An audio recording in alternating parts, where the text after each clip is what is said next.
Hey, what's up guys, it's Nate. Today I'm talking about why millennials and boomers see each other as entitled, so this is all about entitlement. One of the most common words I hear used to describe millennials by older people is entitled. However, as this phrase has circulated, millennials themselves are starting to view those who call them entitled, boomers, as entitled themselves.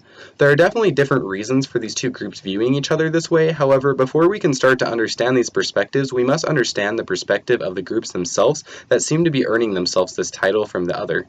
I must disclose, I myself am a millennial, and while I definitely have my biases in this conversation, I believe being part of this generation allows me insight into what exactly is going on here. So let's start with boomers. What exactly is it that they see and do that makes them seem entitled to millennials? To understand the boomer perspective, there are a couple of pieces of history we must understand. First, when boomers were coming up, they were taught a message of do your work and you'll get aptly rewarded monetarily and promotion-wise. Even if they chose to start their own business, this was quite viable for a large number of people, and they would be able to live comfortable lives, get what they need and some of what they want, and retire with plenty of savings.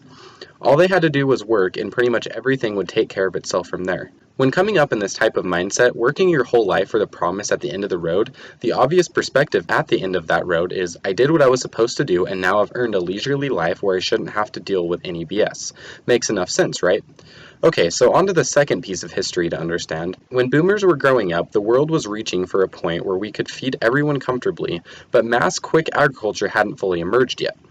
We were reaching the point where technology was starting to become more intertwined with day-to-day life, but computers weren't in every home yet, and certainly not in every pocket. All this to say, the automation wave wasn't anywhere close, and resources weren't viewed as entirely abundant. So this is the perspective we must put ourselves in when trying to understand the viewpoints and behaviors of this older generation. So what about millennials? Just as with boomers, there's a couple of things we must understand about the time we millennials came up in, which are directly related to the previous points I made regarding boomers. First, the idea of the meritocracy, if you work you succeed, has clearly been deflated for us. We came up hearing how a college education wasn't guaranteed to get us a good paying job. We came up seeing the masses of suits shuffle to work every day looking sad or mad as hell. We came up knowing the system wasn't fair for everyone, and how those who are rich are more likely to stay rich, and those who are poor are more likely to stay poor, and the same applied to the children of each class. And we came up seeing how doing what you're supposed to in regards to a career could lead to health problems, and knowing how bad healthcare costs are. We saw that keeping the same job for 40 years doesn't make sense for us, and the type of work older generations may have done to live a nice life and retire well isn't as viable for us. In summary, we didn't come up in a world where anything was possible if we just worked, and it certainly did not seem like any sort of utopia. The perspective that emerged for us here was one of confusion, but also one of rejection. This system does not seem set up correctly for everyone to succeed, but also not for us to be happy and healthy. Also makes sense, right? Alright, so what about the second piece? Well, we came up in a world where technology was becoming everything, where nothing seemed impossible when it came to automation. We came up in a world where we always knew there were enough resources for everyone to have them, but not everyone did. We came up in a world where a utopia seemed possible but didn't exist. This is the perspective you must understand about millennials. So how do differing perspectives and experiences of the world lead to behaviors and viewpoints that other views as entitled? Let's start with millennials and how boomers view them. The claim for millennials being entitled definitely emerged first as the older generations had the voice and guided the conversation on how they viewed the youngsters. Coming from the perspective of knowing everyone could have their necessities and how a lot of hard jobs can simply be done by machines, we were looking at what had been done for a while and asked why.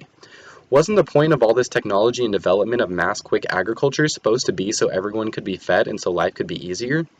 Why should we just go destroy our bodies doing a physical labor job just so we can eat when there's an abundance of food anyway? Why should we go on to work that counter job just to have an older person treat us like garbage and... Okay, I'm getting ahead of myself. The point is, we look at the way we're expected to live life and wonder why we would do this when it could be so much better. This isn't to say we won't get a job when we need the money, because that's just how the world is, but we don't think we should have to do a lot of these stupid jobs that help billionaires get richer just to eat, and we ask why. So let's look at this behavior and opinion from the point of view of boomers. Well, we had to go to work to get what we needed. That's just how things are. Just do what you're supposed to do and you'll get your chance later on to live a nice life too. You're acting so entitled. We've earned this, you haven't. Makes a shocking amount of sense. But this isn't to say that they are right, for this perspective comes with a lack of understanding of the perspective of millennials, which is completely valid, and a lack of understanding of the situation of the world being a young person who didn't have the chance to earn a nice life in the way the older generations did. So what about the other way around? Well, we reviewed the way boomers see their lives. I did what I was supposed to do, and now I've earned a leisurely life where I shouldn't have to deal with any BS. So how does this play out when boomers and millennials interact? Well, speaking personally, and for those in my age range around me, boomers come into our places of work and act as if we are there to wait on them hand and foot, as if the second they ask anything of us, we're supposed to drop what we're doing and immediately help them until they are happy. They seem to think customer service means that we are supposed to be slaves to the customers, especially them since they've earned a nice way of life. This is what makes us call them entitled. For no one is entitled to demand our attention, especially as one of many customers. No one is entitled to treating us as if we are peasants or slaves. We see them as acting entitled to us, our service, and anything they want. They see us as acting entitled to resources and what they view as having work to earn, but don't understand the world is different now. I am not writing this to say one group is right and one is wrong. However, I do think that one of the groups, namely millennials, is acting a lot more in tune with reality. I am writing this to describe one of the biggest points of contention between generations and in hopes that both will seek to understand where the other is coming from before just jumping to, they just suck. I think that if we sought to understand each other more, perhaps we could mold our perspectives to work together for a better future. Until then, the sense is that we millennials just have to wait our turn to be in charge so we can act on what we see the world to be, and that boomers are just holding onto their worldview tooth and nail to live out their years in comfort when, in reality, either way would be comfortable for them, and we just want it to be comfortable for everyone because it can be. So that's what I wanted to talk to you guys about today. Thanks for watching. As always, please leave a comment below if you have anything to say. Like and subscribe, and also follow my blog, which I will link below. Thanks for watching, and have a great one.